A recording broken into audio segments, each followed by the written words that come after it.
Episode 5 এর শুরুতেই আমরা গত এপিসোডের শেষ পর্ব দেখি, যেখানে গেউনো সেওনাকে সামানের বেশে দেখে ফেলে। সেওনাও ডান্স শেষ করে হঠাৎ গেউনোকে পাশে দাঁড়িয়ে থাকতে দেখে চমকে যায় ও গেউনোর সাথে কথা বলার জন্য ওর দিকে আসতে থাকে। কিন্তু গেউনো এত বড় একটা ধোঁকা পেয়ে এক মুহূর্ত সেখানে দাঁড়ায় না। রাস্তায় স্কুল বলি জিন জুনের সাথে গেউনোর দেখা হলে ওরা অকারণে গেউনোকে বিরক্ত করতে থাকে।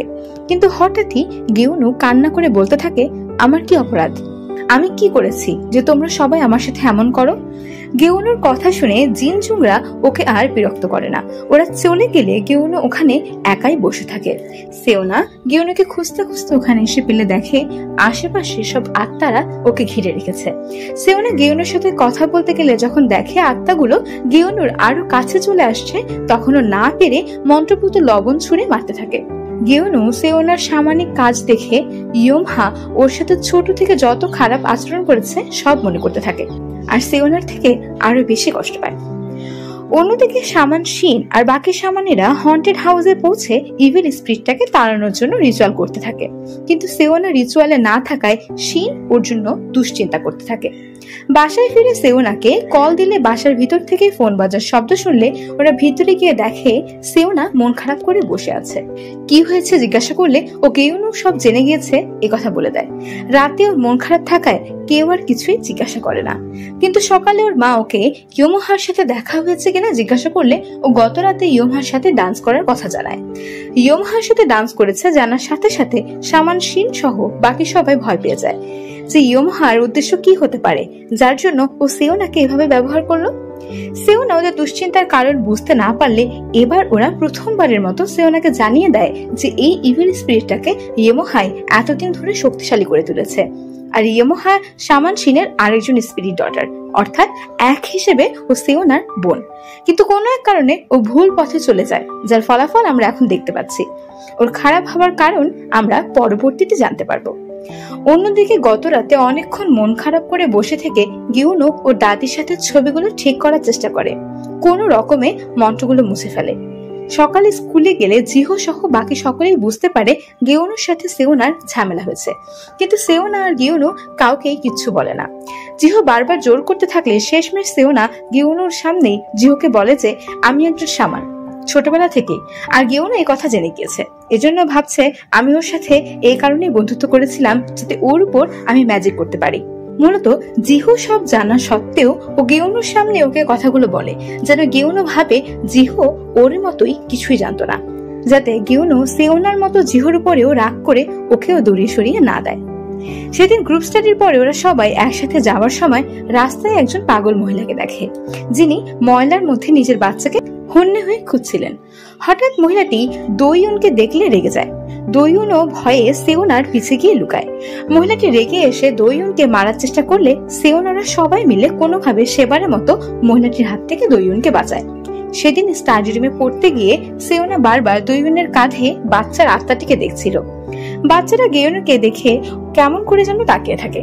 সেওনা মনে মনে ভাবতে থাকে গেউনোর কোনো ক্ষতি হতে পারে, এজন্য ও দৌড়ে গিয়ে গেউনোর হাত ধরে। কিন্তু ঘটে অন্য কাহিনী। ওদের হাত ধরা দেখে বাচ্চাটির আত্মা উল্টো রেগে যায় আর চিৎকার করা শুরু করে, যার ফলশ্রুতিতে আশেপাশের সবার প্রচন্ড মাথা ব্যথা শুরু হয়। এমনকি গেউনোর হাতের কাচের গ্লাসটিও ভেঙে যায়, অর্থাৎ গেউনো উল্টো আরো ইনজুর্ড হয়। সেওনা এবার না পেরে সিদ্ধান্ত নেয় এই বাচ্চার রহস্যও বের করেই ছাড়বে। কি কারণে বাচ্চাটা দোইউনের সাথে আছে।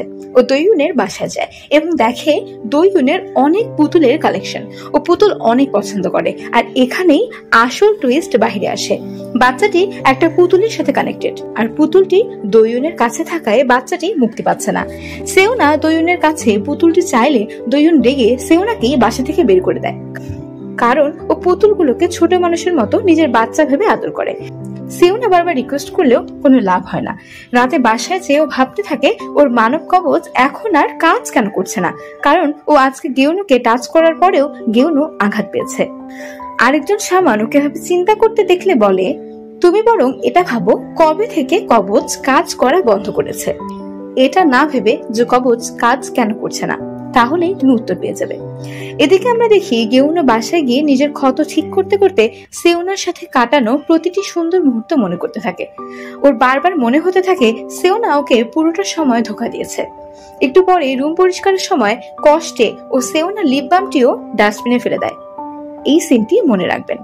এদিকে পরদিন সেওনারা আবার লাইব্রেরিতে পড়তে গেলে সেওনা ভাবে হয়তো মানব কবচ কাজ করতে হলে ওকে গেউনোকে আরো শক্ত করে ধরতে হবে।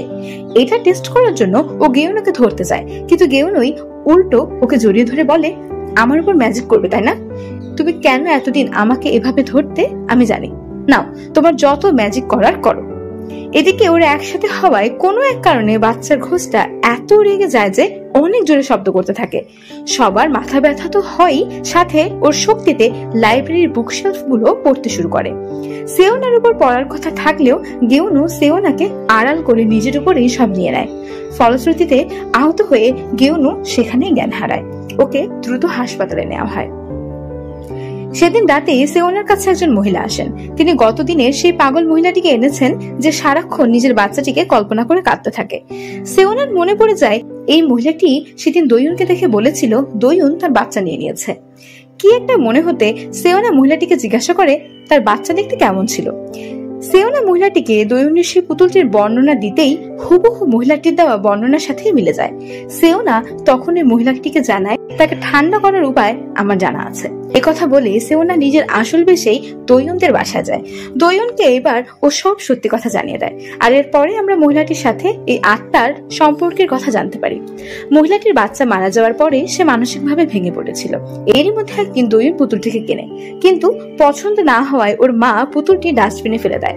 তখন পাগল মহিলাটি পুতুলটিকে তার বাচ্চা ভেবে আদর করতে থাকলে একটা অতৃপ্ত বাচ্চার আত্মা মায়ের আদরের আশায় এই পুতুলটিকে পজেস্ট করে থেকে যায়। কিন্তু পরে দোয়ুন পুতুলটা খুঁজে পেলে মহিলাটিকে ফাঁকি দিয়ে একদিন লুকিয়ে পুতুলটা নিয়ে আসে।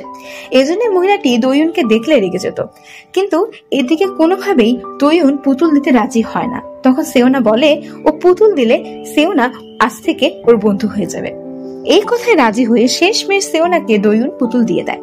পুতুল নিয়ে আসার পথে সেওনার সাথে রাস্তায় জিহর দেখা হয়। ও সেওনাকে বলে গেউনকে কেউ একজন ফোন করে আজে বাজে কথা বলছিল, হয়তো যেই মেয়েটি ওর কারণে আগুনে পুড়ে গিয়েছিল সে। কাজেই ও চায় সেওনা না পারলে এখন থেকে জিহো নিজেই গেউনুর মানব কবচ হয়ে কাজ করবে। সেওনা জিহুর কথা শুনে খুবই খুশি হয়, আর সে রাতেই ওর শরীরে মানব কবচ আঁকিয়ে দেয়। পরদিন সকালে আমরা দেখি গেউনো বাসার সব ময়লা একসাথে করে ডাস্টবিনে ফেলে দিতে আসে, যেখানে বসে সে বাচ্চা হারা মহিলাটি কাঁদছিল। ও ময়লা ফেলে মহিলাটির পাশে দাঁড়িয়ে থাকে, যেমনটি ও প্রথম পর্বে বলেছিল। আর এদিকে সেওনা সারা শহর মহিলাটিকে খুঁজতে খুঁজতে এসে এই দৃশ্য দেখে। গেউনো কত ভালো মনের এই ভেবে ও মুচকি হাসে। গেউনো চলে গেলে ও গোপনে মহিলাটিকে পুতুলটি ফিরিয়ে দেয়, আর দেখে পুতুলটি পাওয়ার পর সে এত খুশি যেন আসলেই এক বাচ্চা তার মাকে আর কোনো মা তার বাচ্চাকে পেয়েছে। কিন্তু মহিলাটি চলে গেলে ময়লার দিকে তাকাতে সেওনার অন্তর একেবারে ভেঙে যায়, কারণ ওর দেয়া লিপ বাম গেউনো ফেলে দিয়েছে। ও কাঁদতে কাঁদতে লিপ বামটা বের করে হাউমাউ করে কাঁদতে থাকে। এরই মধ্যে বৃষ্টিও শুরু হয়।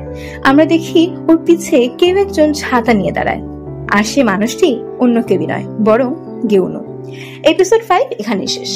এপিসোড 6-এ আমরা গত দিনের পরের অংশ দেখি। সেওনা বৃষ্টিতে ভিজে যাওয়ায় গেউনু ওকে নিজের বাসায় নিয়ে আসে। এ সময় সেওনা লক্ষ্য করে ওর দাদির ছবিতে মন্ত্র লেখা হয়েছে।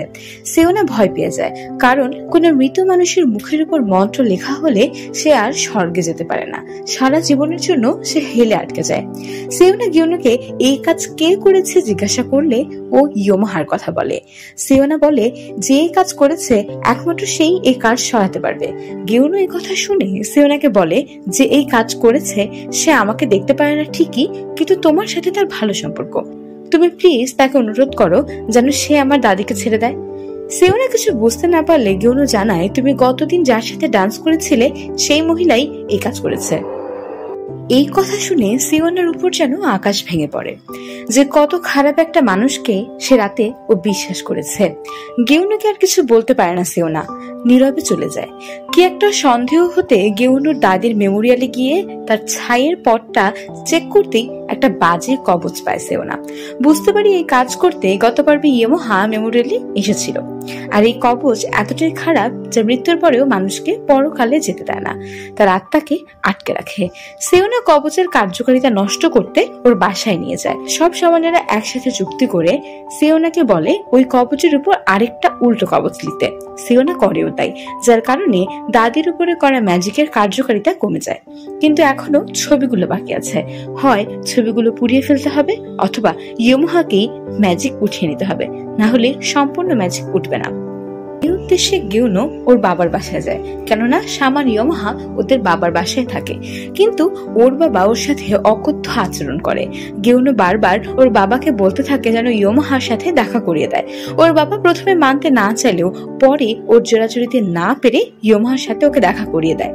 আর সবকিছুই আড়াল থেকে দেখতে থাকে জিহো, কারণ আজ সকাল থেকে ও গেউনোর কাছাকাছি থাকার চেষ্টা করে যেন ওর মানব কবচটা কাজ করে। আর এভাবেই ফলো করতে করতে ও গেউনোর বাসা অবধি পৌঁছে যায়।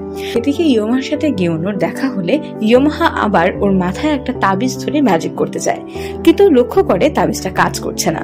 আমরা দেখি জিহোর ওই সেই রোবটটাই তখন গেউনোকে প্রোটেকশন দিচ্ছিল মানব কবচের। ইয়োমোহা মানব কবচের অস্তিত্ব টের পেলে গেউনাকে বলে তোমার বাসায় চলো, তাহলেই তোমার দাদির ছবির উপর থেকে আমি সব ম্যাজিক তুলে নিব। গেউনো রাজিও হয়ে যায়। ওরা একসাথে গাড়িতে উঠলে জিহো ব্যাপারটি দেখে দ্রুত সেওনাকে জানিয়ে দেয়। এদিকে বাসায় পৌঁছে ইয়োমোহা রোবটটিকে খুঁজে নষ্টই করতে যাবে, তখনই সেওনা এসে ওকে থামিয়ে দেয়। রোবটটা ইয়োমোহার হাত থেকে নিয়ে গেউনোকে দিয়ে দেয়। এরপর ইয়োমোহার সাথে একা কথা বলতে চাইলে ইয়োমোহা রাজি হয় না।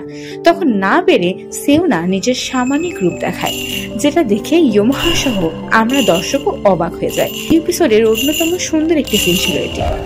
যাই হোক, সেওনার শক্তির আন্দাজ করতে পেরে ইয়োমোহা ভয় পেয়ে যায়। ওরা একসাথে কথা বলার সময় গেউনো বাহির থেকে শুনে ফেলে ইয়োমোহা কখনোই ওর দাদির উপর থেকে ম্যাজিক সরাতই না। আজকে এই বাসায় এসে মানব কবচ নষ্ট করার জন্যই ও গেউনোকে তখন মিথ্যা কথাটি বলেছে। জানতে পেরে গেউনো রাগে নিজের হাতেই অবশিষ্ট ছবিগুলোকে আগুনে জ্বালিয়ে নিজের দাদির আত্মাকে মুক্তি দিয়ে দেয়। ইয়োমোহা হেসে গেউনোকে টন্ট মেরে চলে যায়, এই বলে যে শেষমেশ মিয়লদংয়ের বেবি সামানকেই পেলে বাঁচার জন্য। লাভ হবে না গেউন, লাভ নেই। সেওনা ওর পিছু পিছু যায় জিজ্ঞাসা করতে ও কেন গেউনোর সাথে এমন বাজে ব্যবহার করে। এরই মধ্যে লক্ষ্য করে একটা কার্স উড়ে আসছে, আর কার্সটা সরাসরি এসে ইয়োমোহাকে আঘাত করে, যার ফলে ওর কান থেকে রক্তক্ষরণ শুরু হয়। ফ্ল্যাশব্যাকে আমরা দেখি ইয়োমোহাকে আটকানোর জন্য নিজের বিপদ জানা সত্ত্বেও সেওনার স্পিরিট মাদার শামান শিন এই কার্সটা তৈরি করে ইয়োমোহার কাছে পাঠিয়েছিল, যার ফলাফল এই ঘটনা। যাই হোক, সেই রাতে সবাই চলে যাওয়ার পরে একটা পুড়ে যাওয়া ছবির টুকরো হাতে নিয়ে সেওনার কথা মনে করতে থাকে গেউনো। গেউনো রিয়েলাইজ করে সেওনা আসলে খারাপ মানুষ নয়, এজন্য নিজে থেকেই আবার লিপ বামটা আগের জায়গায় রেখে দেয়। লিপ বামটির গ্লো দেখে বোঝা যায় সেওনার মানব কবচ আবার কাজ করা শুরু করেছে। অন্যদিকে পাজি মহিলা ইয়োমোহা সেই হন্টেড বাড়িতে গিয়ে আবার সব কবচ নষ্ট করে ফেলে। এরপর নিজের রক্ত দিয়ে একটা পুতুলের মাথা ভেঙে ফেলে আরো কি একটা যেন খারাপ ম্যাজিক করে আসে, যার ফলাফলে কি হয় সেটা আমরা একটু পরেই জানতে পারবো। পরদিন সকালে স্কুলে গেলে দোয়ুন বারবার সেওনাকে কোথায় ভূত জিজ্ঞাসা করতে থাকে, কারণ সে তো এখন সেওনার আসল পরিচয় জানে। স্পোর্টস টাইমেও ও ছবি তুলে তুলে সেওনাকে জিজ্ঞাসা করতে থাকে এখানে কোথায় ভূত আছে। হঠাৎ সেওনা লক্ষ্য করে গেউনোকে অনেকগুলো মুখবিহীন ভূত ঘিরে ফেলেছে। ও দ্রুত জিহোকে ইশারা করে যেন ও সবসময় গেউনোর সাথে থাকে। শরীর ভালো লাগছে না বলে তৎক্ষণাৎই সেওনা বাসায় চলে যায়, এমনকি ফোনেও জিহোকে বলে দেয় জিহো যেন গেউনোর সাথেই থাকে। জিহো ভালো ছেলের মতো গ্রুপ স্টাডির নামে সারা রাত গেউনোর পিছিয়ে লেগে থাকে, আর সেওনারা সবাই মিলে সে রাতে ওই হন্টেড বাসায় গিয়ে আগের দিনের ভেঙে ফেলা পুতুলটির মাথা খুঁজতে থাকে, কারণ ওই মাথা ভেঙেই ম্যাজিক করা হয়েছে দেখে এত মুখবিহীন আত্মা ছাড়া পেয়ে গিয়েছে। এর মধ্যে কিছু আত্মা ওদের আক্রমণ করলে ওরা সবাই মিলে আত্মাগুলোকে প্রতিহত করে। এর মধ্যে পুতুলটির মাথা পাওয়া গেলে ওরা ম্যাজিকটাকে নষ্ট করে দেয়। এদিকে সেই রাতেই গেউনো ইয়োমোহার বলা কথা মনে করে। সেদিন ইয়োমোহা গেউনোকে বলেছিল ও সেওনাকে চিনত না যখন ল্যান্টেন ডান্স করেছিল, এমনকি সেওনাকে মিয়লডংয়ের বেবি সামান বলেও ডাকছিল ইয়োমোহা, যেটা মাথায় আসতেই ও ইউটিউবে সার্চ করে সেওনার ছোটবেলার ভিডিও দেখে। ওকে ছোটবেলা থেকে মানুষ কিভাবে বুলি করেছে দেখে গেউনোর গিল্টি ফিল হতে থাকে। ও না পেরে জিহোকে জিজ্ঞাসা করে ও কি আসলে সেওনার সাথে খুব খারাপ ব্যবহার করে। জিহো কিছু বলতে পারে না, শুধু বলে তোমাকে এখন কিচ্ছু বলতে পারছি না, শুধু কালকে দিনটা পার হোক, কালকে তোমার 21 দিন শেষ হবে, তারপর সব হিসাব চুকাবো আমি। এই কথা বলে ও গেউনুকে জড়িয়ে ধরে। পরদিন সকালে স্কুলে যাওয়ার সময় আমরা দেখি স্কুলের বুলি ছেলে জিনচুংকে ওর বাবা অনেক মারছে, আর ওর কুকুরের আত্মাটি সেওনাকে ডাকছে। তখন সেওনা কুকুরটিকে শিখে দেয় জিনচুং এর বাবাকে কামড় দেওয়ার জন্য। এর মধ্যেই গেউনু ওখানে চলে আসলে সেওনা ভয় পেয়ে যায় যে গেউনু আবার ওর সাথে বাজে ব্যবহার করে না বসে। ও আমি কিছু করিনি বলতে বলতে দ্রুত সেখান থেকে চলে যায়। কিন্তু গেউনু নিজের আগের ব্যবহারের কথা মনে করে নিজে তখন আফসোস করতে থাকে। এরপরেই আমরা দেখি জিনচুনের বাবা জিনচুনকে মারার জন্য খুঁজতে থাকে। জিনচুন পালাবে তো পালাবে, কিন্তু কপাল খারাপ থাকলে যা হয়, ও সেই হন্টেড হাউসে গিয়েই লুকায়। আর যা হবার তাই হয়, ইভিল ঘোস্টটা এবার ওকে হন্ট করে বসে। জিনচুং এর কুকুরটি তখন জিনচুংকে বাঁচানোর জন্য সেওনার কাছে এসে ঘেউ ঘেউ করতে থাকে। সেওনা না পেরে ওর পিছন পিছন যায়। এদিকে সেওনা বের হয়ে যাওয়ায় গেউনু আর জিহো ওর খোঁজে বেরিয়ে যায়। কুকুরটি হন্টেড বাসার সামনে সেওনাকে নিয়ে আসলে সেওনা কি করবে বুঝতে পারে না। প্রথমে হেজিটেট করলেও শেষ অব্দি ওর রুমে ঢুকে যায় জিনচুংকে বাঁচাতে। কিন্তু হঠাৎই সেওনাকে খুঁজতে খুঁজতে গেউনু ওই বাসায় চলে আসে। সেওনা বিপদের আশঙ্কা করে ঘুরে তাকাতে দেখে গেউনু, তবে এ যেন অন্য গেউনু। গেউনু আয়নায় নিজেকে কেমন করে যেন দেখতে থাকে। সেওনা ওর দিকে অবাক দৃষ্টিতে তাকিয়ে থাকলে ও সেওনাকে ডেকে বলে, সামান কেমন আছো, বলেই ওর কাছে এগিয়ে আসে। আর সেওনা পাথরের মতো দাঁড়িয়ে যায়। এপিসোড 6 এখানে শেষ। তবে কি গেউনুকে ইভিল স্পিরিট পজেসড করেই ফেললো? আর এবারও কি 20তম দিনে এসে ব্যর্থ হয়ে যাবে সেওনা? ইভিল স্পিরিটটাই বা কেন সেওনার কোনো ক্ষতি করলো না? সবই জানবো পরের পর্বে। Till then happy watching, bye bye everyone.